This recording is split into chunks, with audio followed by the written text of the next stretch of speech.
Assalamualaikum warahmatullahi wabarakatuh. Perkenalkan, nama saya Muhammad Yahya, stambuk A41818024.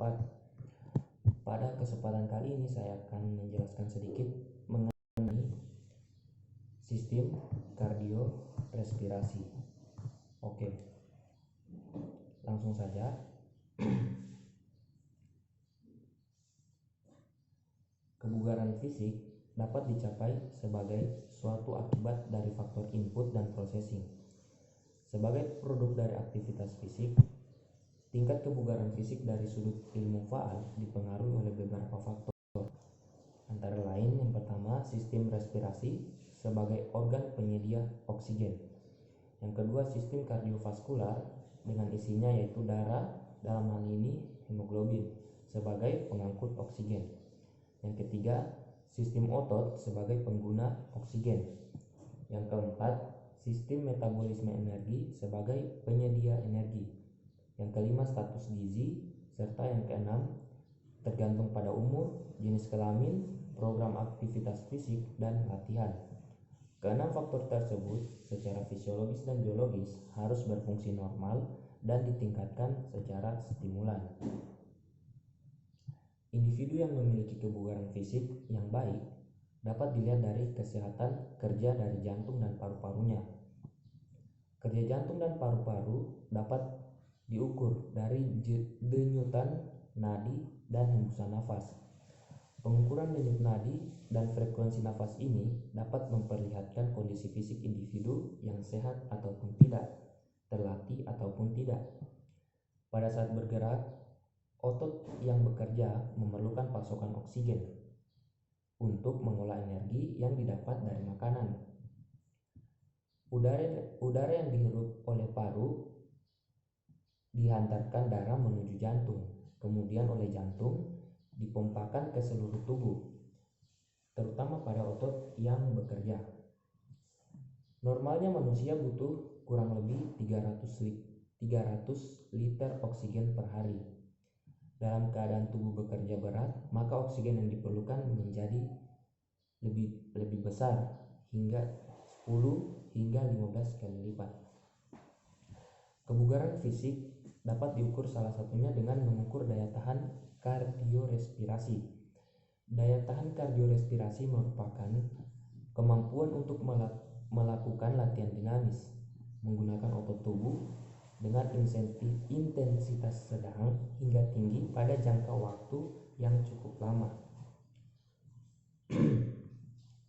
serta yang berhubungan dengan respon jantung, pembuluh darah, serta paru-paru untuk mengangkut oksigen ke otot.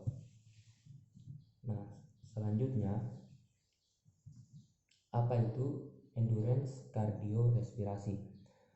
Kardiorespirasi adalah keadaan atau kondisi tubuh yang mampu untuk bekerja dalam waktu lama tanpa mengalami kelelahan yang berlebihan setelah menyelesaikan pekerjaan tersebut dan masih memiliki cadangan tenaga untuk kegiatan rutin sehari-hari. Kemampuan endurance kardiorespirasi didukung oleh jantung, paru-paru, dan darah untuk menyuplai oksigen ke otot. Aktivitas endurance kardiorespirasi seperti berlari dan berenang, tubuh mempunyai mekanisme kerja yang kompleks.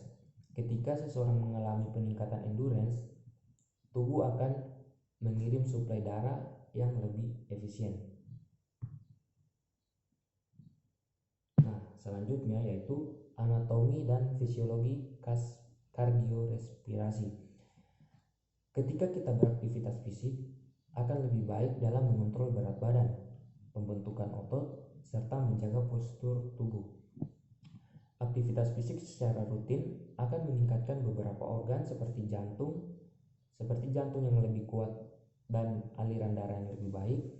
Peningkatan endurance kardiorespirasi dapat mengurangi risiko penyakit hipokinetik, terutama penyakit jantung dan diabetes. Ada beberapa organ yang mengalami perubahan ketika peningkatan endurance respirasi, yaitu jantung, paru-paru, pembuluh darah, dan darah.